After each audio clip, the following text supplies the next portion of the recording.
Good morning, good afternoon, and good evening, and welcome back to an international edition here at Top Tier Talk. Chavez, take it away. Ireland 0, England 2. Unlucky. Grealish Wait, and Rice Wait. scoring against you. Thanks for putting it straight on us. I mean, I saw the highlights of the game. I don't actually follow Ireland 90 minutes anymore because it's not worth it. The end result is always the same. We don't make any international competitions. We beat some lower league teams, and that's it. I mean, the Nations League would be a good thing to get involved in because it's a bit easier to get into that compared to the Euros and World Cup. But even that, what I'd like to know is why England played us. Why are England not in the top group? We got It's quite relegated. embarrassing that a Terrible. country that big internationally has to play in Group B or the Section B of Chavez. leagues. Chavez, if Ireland had Declan Rice and Jack Grealish, do you reckon you'd be winning those sort of games? No, that's still not enough though. You've They've got got bad players Adam in Eder up every top. position. Like, if you compare our 11, like man for man, we're not winning anything except the goalkeeper. Our goalkeeper's better than yours. That's about it. But in fact, there is no other position. I mean, we've got like such random players now that you wouldn't even know. Seamus Like, Coleman who's kicking about. Smallbone in I love midfield. Will Smallbone. He's a baller. Southampton. the Ireland we saw peak was the 2016 Euros, wasn't it? When they got out of the group. With the Yeah. Henry handball. I mean, Robbie Brady's still there, but Wesley Yeah, man. Hoolahan. I mean, we used to have Robbie the Irish Brady's Messi. still there. Yeah, Yeah, I was he surprised plays as well.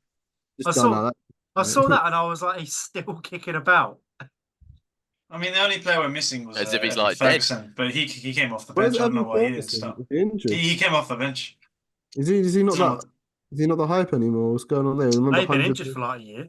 Yeah, he had a good start to last season, got injured, and then he just kind of came back and wasn't as good. But hopefully this year something happens for him. But yeah, we played five at the back, didn't work out. That's pretty bad. I mean, we'll play Greece now. That's a more important game. We need to win that if we have any chance. And then I think Finland are too good for us anyways when we get to them. So I don't know if we'll make it out this group. I don't know how it works, Dan. If you get top two, what happens next year? You don't get automatically in. I think there's more before you get into the Nations League. So it's a long process. So before we move on to us, obviously, Ireland, you're playing Greece tonight. Score predictions, Chavez? I mean, I don't know anything about Greece, Dan. Like, the thing with us is the problem is we don't score goals. We don't.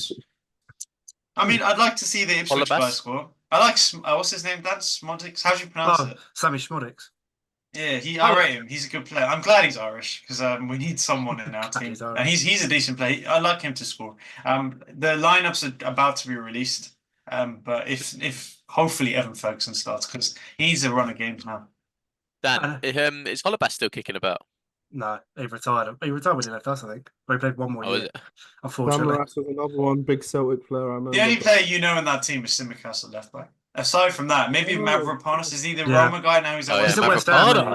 Yeah, ex-Arsenal. Yeah. Oh yeah, there you go. That's it. And then at right back they have a Rota, R-O-T-A. Which is chicken. Is that Mitroglou? Was he Greek? Yeah, I don't know if he's striker back in the day. We're just showing our ball knowledge of about 5 years ago and not current affairs. Yeah, we're stuck in like 2016. This shows how much Greece has fallen off as well. They're not much great. You say fallen off. I know they won obviously the Euros, but they weren't really like a consistent international team. Obviously, you described yourself like, as you said, Ireland don't qualify that much. Whereas you look at teams like your Poland and your Czech Republic over the last sort of, well, Russia obviously until they got banned, they were always there or therealabouts. But Poland were always disappointing. I always used to say they get out of the group, but they never used to. But at least they get to the tournaments, obviously, unlike. So you expect that for some of these countries. Yeah, that's massive achievement for them. I mean, we are the underdogs in this game, by the way. We're ranked 4 lower than Greece. We're 58 and Greece 54. So let's see if we can pull off a miracle. I reckon 1-0 Greece. We're just going to be 0-0. Yeah, Ireland don't score or concede a lot of goals, to be fair, which is quite fun. We're quite defensively compact, but we don't score. So it's just this is why I don't watch because games will have like that. That's incredible that you got 2 goals. Good job. Should we move on to? Well, yeah, I was going to say from our point of view, again, everyone's overhyped. I say overhyped. Everyone's hyped it up. It was good football, and I said it was very nice. Yeah, it was beautiful to watch. But again, no disrespect to Ireland. Some disrespect, they're Irish. Like they're weaker opposition. Obviously, you can only beat who's put in front of you. But again, we should be beating teams like that with what is pretty much our first 11. And I said it during the Euros, I think, and just after as well, with people going drop Kane, Kane's finish, Kane's this, Kane's that, and we saw it a couple of times. I don't know if either of you to watch the game, as Chavez said he didn't. There was a couple of times when Kane did a Kane and dropped deep and played it through to Gordon, whereas quite a lot of people were crying out for a Gordon or a it wasn't in the squad, but as Chavez touched on, Rashford being in the England squad, a player of that sort of ilk that is actually quick instead of a Foden who's more of a ball to feet player. It gives Kane the ability to drop back and play the pass through to an attacking winger. Well, we used to say that even in Euros, didn't we? That's what we always said. Gordon should start this, that. Well, I'll be honest, that game that I only saw the first half because I was watching it with the rest of the squad. But the first half I watched, I was actually enjoying that game a lot more than what I watched at the Euros. I think we played a lot more solid football, playing it down the channels a lot more, crossing it back. That's how we scored. The midfield was tight and compact. I enjoyed it. I thought it was a good game for us. I also think that was a big shout from me. I think he should be England manager. I mean, if we go off Spain's track record with their manager, who was like in the lower age levels, like he was their manager and obviously won the tournament. Lee Carsley won was it the Euros or the World Cup? It was I know they've won both recently. I don't know, but they went up both under him, but our youth setup. And he's used half the players he used will probably end up being in the main senior squad as well. So he's got some understanding of these players. And to be honest, like the football looked good, and we obviously said this. Yeah, the football did look good. But it's still like even under Southgate, we used to play like the Austrians and all these games, and we still look quite crap. So whereas this looked good. It's obviously only one game. I was pretty happy with that. We could play tonight and we could stink the gaff out, and everyone's going to turn again and be like, "Oh, yeah, it is England fashion, isn't it?" It's football, is what it is. I just think they focused on the wrong thing, to be honest. I mean, him not singing the national anthem. I mean, why is that? He's representing Ireland. He's not going to start belting out like the if he becomes manager, he's always going to have the media after him. Like, how certain people just have the media against him. Because of his heritage. Any England manager is going to have. Yeah. But logically, if there is another manager that's available that's really good, you would only go for them then. If not, he should be the next in line because he's worked his way up, right? If there's like a big name that really shows that they care about England, like if you get a big name in for an interview and he doesn't know the first thing, then you don't get them in. If they've actually shown a genuine interest on their research on England and how England have been and what needs to improve, then you get them in. But if there isn't, then it should be him. He should just stay. He deserves it. He's earned his way up. I agree. I fully agree. Yeah, again, it's as we've discussed it before. It's either going to be Howe, who I can't see him leaving Newcastle to take the England job. He'd have to be sacked, which could happen this season. Obviously, Graham Potter's still out of contract, but he's in contract with Chelsea. I think it runs out in October or November. Chelsea are still paying him, so I think if it is going to be him, he hasn't got a job, but I think he's because obviously if then he takes a job, Chelsea stop paying him. I think it'd be wise for him to wait a month, keep getting his money from Chelsea, and then take the England job. There's no reason for him to take these two games. Do you know what I mean? They're not. As long as he keeps playing as long as he keeps playing this good football for England, he's more than welcome.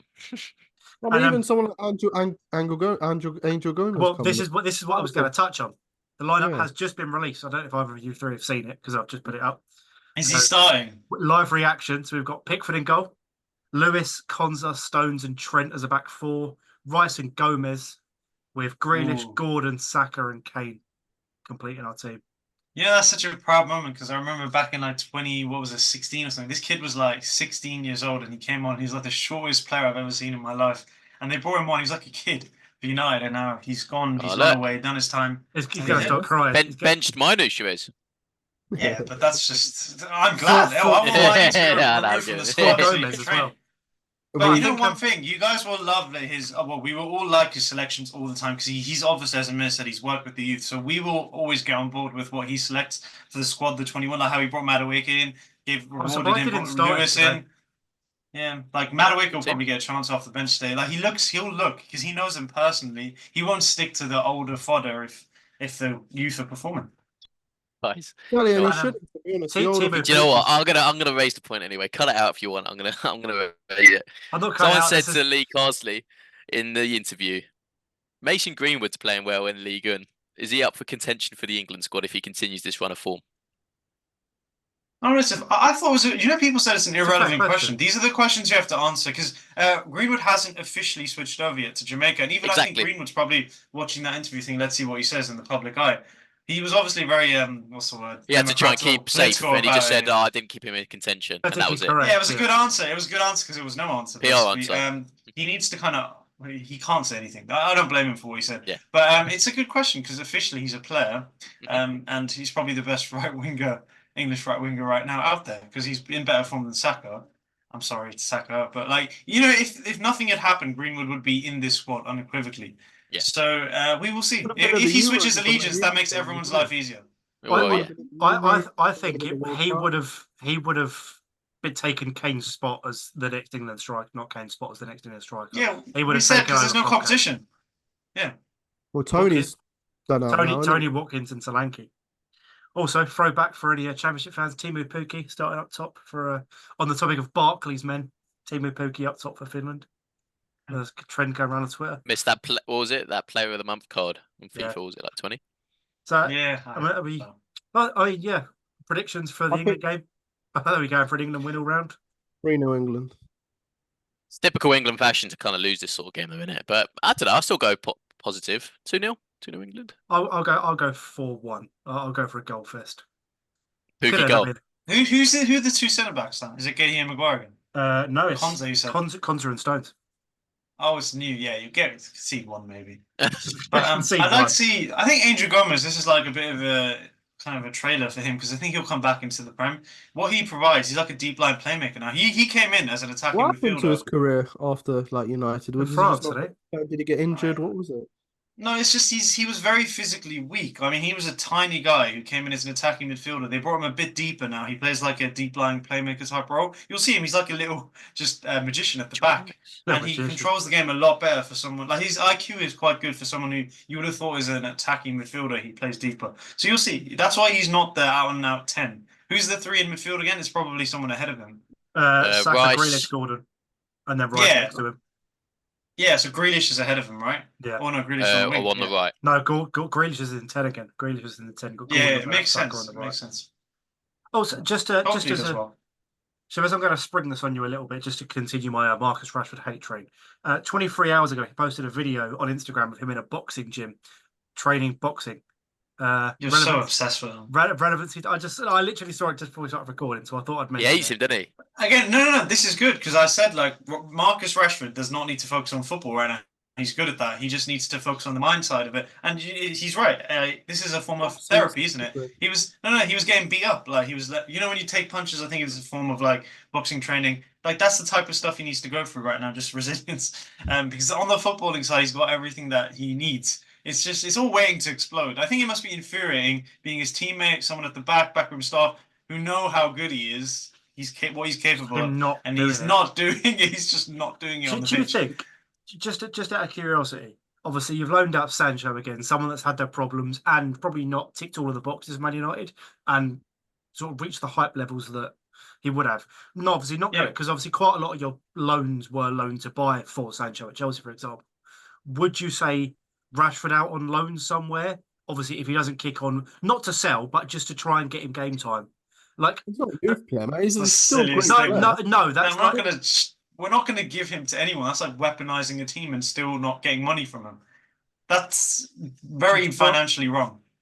Okay, it's just because obviously something's not right at Man United, whether it is him or whether it's just but I said like Dan, we're kind of imprisoned by his quality and how he's an explosive. There's a word for this, PMP, pacing power, they call them, these type of wingers. There's not many in world football. I mean, I think Vinicius and Mbappe, who's not even allowed to do that as much anymore because he's now central. So what even is there? There's not much happening right now. And this is why people say football's gone to shit. Now that we're having this Barclays Men week and you're seeing all these explosive wingers, long shots, everything. We don't have players like that anymore. Players have instructions. You've seen what happened to Martinelli and his downfall. I blamed Arteta initially for it. I don't know if it's still his fault because that's just how the system is. But all these players, there's not that left. So selling Rashford, who's his replacement? Kvaratskhelia is not. I don't think he's going to do what Rashford did. So there's not much out there. That's why you keep him down until the end of his career. He loves the club at least. He's got the right sort of mind frame in that sense. He's not going to ditch us, do something like what Sancho did, or So yeah, it's unfortunate. Hopefully, he just fixes up. And so I was going to say, steering away from the international break, Elliot, big weekend for you. North London derby, half of your midfield is missing. But I was going to say, before we touch on that, should we do a Spurs Arsenal combined 11 based off this season so far? So the first, 4 games? Do they have to be available as well, or can they just be? Yeah, current based on the first 3 games of the season. So Raya. Raya in goal. Just more clean sheets. Yeah. Ben White, Gabriel, Saliba, Timber. Elliot's taking it. We have to contest this. How have Tottenham done in their first 2 games? Can't well. That easy. Not well. They've won, drawn, and lost. You can have Son on the left. I think Son's gonna get in. Yeah, that's the. You can have Son on the left, and that's it. But Everyone else gets in. Rice, Partey, Odegaard, Saka, Havertz. Romero? Is that? I think I agree with El here. Everyone is Arsenal but Son on the left. Son's had a better season. How good's Ben White been? Has Ben White been outstandingly good? Because I think Pedro Porro's been alright as well. He scored a goal as well. True. Games. He's been. Yeah, let's put Pedro Porro in. Pedro Porro and Son in, the rest Arsenal. Because you said based on 3 games, so. Yeah.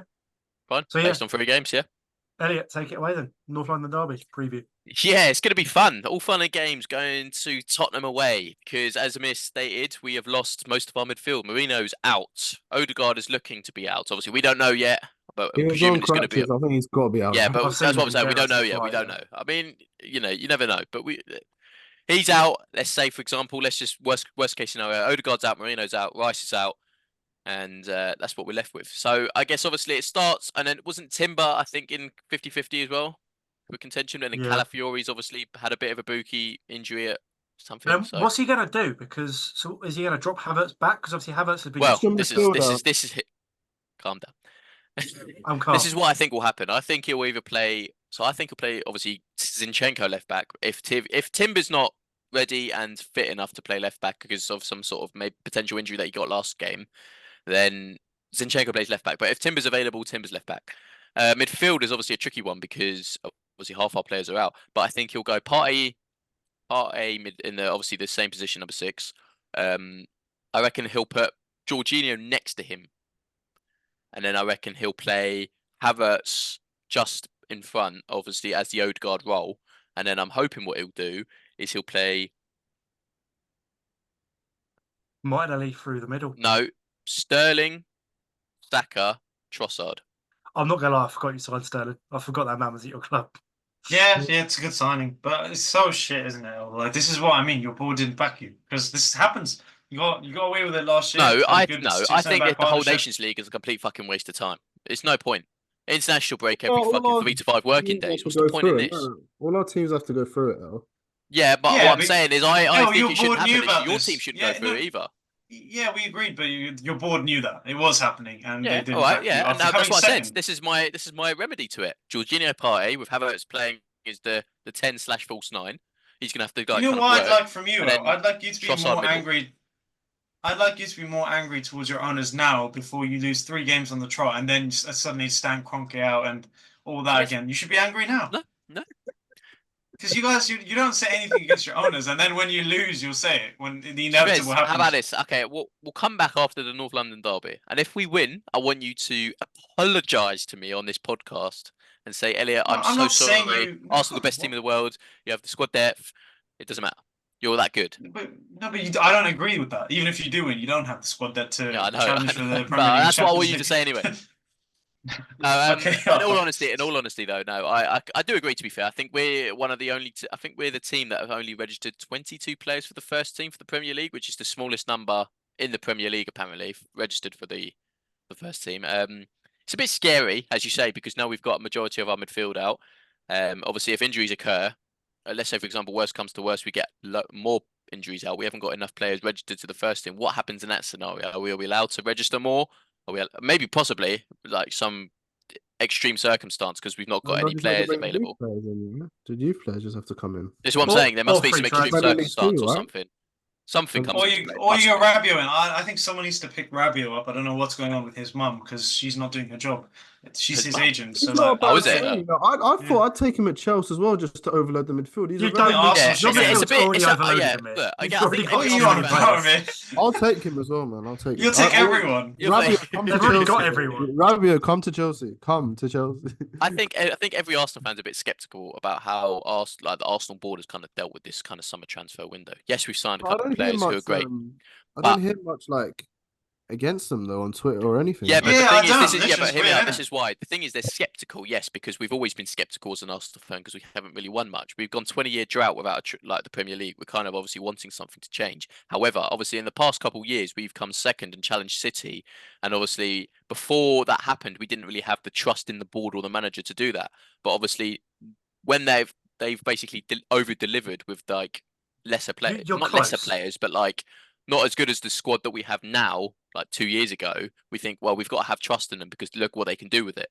So yes, there's some skeptical, obviously, like mind over it because you think, yeah, as you say, Amir, we've got like 3 midfielders out, but they still want to trust in what they've kind of got in their mind because they've done it for the past 2 seasons. You can't really be negative about finishing second twice, can you? There's 50-50. It's like animosity in the air, for example. There's they don't know what to think. I think it's more hesitation than animosity. Exactly. Well, yeah. No, I mean, you know what their fans are focusing on? When you say that, like, you guys have had a bad transfer, your fans double down and say, well, we didn't actually need all these additions that would disturb the squad. And, like, you've already got a super team. But then you're going to be the same fans that then will complain and, like, blame the ownership. So rather than just saying that you agree with the ownership. If you don't win a trophy this year, any trophy, would you not be Arteta out? Interesting, fair enough. I think it's a case, the same as we said with the England job. No, but it's getting in a manager who is almost guaranteed to do better. The thing is now Arteta's set a bar now. Because let's say, for example, Amir, we don't win a trophy this year, but we come second, we reach a final, and we don't win a trophy. Let's say, for example, the bar now is whoever comes in has to win a trophy. So who do you sign for that case? Who's a proven winner? And it's not many people out there who are a proven track record. Klopp, he's done with the Premier League, and he said he'd never come back to the Premier League unless it was Liverpool. Zidane hasn't managed in forever. There's not many managers out there who have a proven track record to win trophies out there. And then obviously, let's say, for example, you sack him and then you get someone who hasn't got a track record. And let's say, worst case scenario, you get a Potter in or something like that. Yes, they've obviously managed in the Premier League, but they haven't got a track record. So then you put your trust in him now, and then he might do worse. So you've got to kind of stick with the mojo that's kind of improved the team and the team morale. Yeah, I mean, we're discussing this, but like, for example, you've got Tottenham now, right? And then 4 days later, you've got Atlanta. Like, this is where it begins now. It's just going to be overload. It's who was it? Kevin De Bruyne was saying that, like, it's 2 games a week now until the end of the season. So this is inevitable, and it could get ugly. Yeah, this is what I'm saying. This is kind of, I don't understand it. I actually don't understand the mindset behind creating 2 games a week for these players. Is it money-based, entertainment-based? Because, as you say, it's not good for the players. Back in the day when obviously these players, entertainment factor. That's all it is. Injuries, like I think back to the United days, the old Arsenal days, injuries barely occurred. Obviously, the reckless challenge here and there obviously sidelined a few people, but that's because they were reckless challenges. But there was maybe one game per week, so they had time to recover, rest, get back to it. Whereas now, as you say, you've got 2 games a week. So let's say your game's on a Saturday at 5:30. You've got Sunday to try and recover. You'll probably go to the gym or something to just kind of take it easy. Monday, you have to be straight back at it because you've got a game Tuesday. And then you've got Wednesday to recover. Thursday back at it. Friday back at it because you've got a game 12:30 Saturday. Do you know what I mean? Like, it's because then... And then you've got Man City. Yeah, because that takes such a toll on the body. Like, where does it come to the point where you think, well, okay, it's bringing us a great entertainment factor, but we're not going to have enough players fucking left because they're all injured. No, do you know what? I'll tell you this, and this won't happen. This will not happen. But if you can win the next 3 games, so Tottenham at their stadium, New Tottenham Stadium, Atlanta away, then you're traveling to Man City, and that's all in the space of 7-8 days. If you can win all 3 of those games, you'll win the Premier League this year. Yeah, I agree. You're not going to, though. No, but I do agree with that statement. If we win every single one of those games, not draw. Win. Yeah. Win. Yeah, if we win every single one of those games. Because that's a statement. That's a statement. Agreed. Right, well, we've had those 2 agree on that. Amir, what's your outrageous statement going into the end of the international break towards the end of the season? For Premier League? Yeah. Give me an outrageous shout. Arteta will be sacked in this season. He loves Arsenal, doesn't he? I mean, I'll welcome you with open arms if you want to support us, honestly. I've got a shirt right here for you. Put your name on it and all. Yeah. I think that brings us to the end of the episode, really. Anyone else got any burning points? Man United going to Southampton early kick-off? Oh, yeah, actually, there's two big battles. Man United have got a relegation 6-pointer already. And Chelsea have got a trip down south. I hated that. Dan, like I think now we'll be back. Do you know one funny Can thing? I just clip Ten that Hag for a said, second? We're back. I think we're back. no, we will be now that we've got a good run of games. Ten Hag said that Ugarte, he will come in and it will take him weeks to months to get to fitness, months. And Ugarte started for Uruguay in the last game. So I don't know what that was about. I don't know if he doesn't like him and if this wasn't actually a signing he wanted, but that was an interesting comment and interesting to see that Ugarte started the very next game. So I can't wait to see him play because I don't want to see Casemiro. Yeah, Gomez back. Hmm? Get Angel Gomez back. Get him back in January. Angel No, I Gomez. think forget about him. We need to get Rabiot if we want to get that midfielder. Nah, I we'll saw get saw an interesting comment about Toby Collier as well and how he's a very good player. So this season could be his breakout season as well. Keep an eye on him. And a mere finish on you then. Bournemouth versus Chelsea. We'll 8 o'clock kickoff on a Saturday, mind. What is that woke bit like nonsense? What? 8 o'clock kickoff on a Saturday. We'll win. Comfortably? Very comfortably. Madrid hat-trick? Amir, will Sancho get a minute in that game? Do you think he'll have his fitness up by then? I think so. I saw him talking to Iqbal. By the way, quickly, the Chelsea civil war, Bowley versus Iqbal. Oh yeah, we forgot about that. Yeah, I don't Burnley know. versus who? Iqbali, the other They're refusing to sell to each other, aren't they? Is it something like that? Yeah, I'm obviously back. I don't know if he's Iranian or not, but I still back him in it. You're backing him even if he's in the wrong. No, we'll back him. But yeah. Yeah, that does now bring us to the end of the episode. There's no more civil wars at any other clubs. So join us, well, probably next week for another edition of the Marvel's Chelsea's Avengers. Thank you very much for watching and goodbye.